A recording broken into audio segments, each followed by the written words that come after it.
Face emotion recognition is a fascinating application of machine learning that involves identifying human emotions from facial expressions.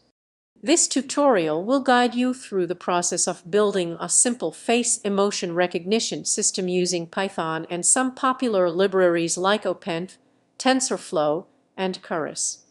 Tutorial face emotion recognition using machine learning prerequisites. Before we start, ensure you have the following installed: Python 3, xpip Python package manager, basic knowledge of Python and machine learning concepts, libraries installation. You will need to install a few libraries. You can do this via pip bash pip install numpy pandas matplotlib opencv Python tensorflow keras dataset. For this tutorial, we will use the FIR 2013 dataset, which contains images of faces labeled with emotions. You can download the dataset from Kaggle or other sources. Step 1. Importing libraries. First, let's import the necessary libraries. The dataset is usually in UX format with pixel values and corresponding labels.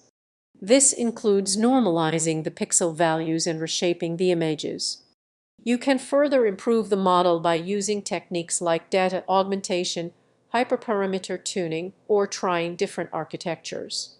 Feel free to explore and modify the code to suit your needs.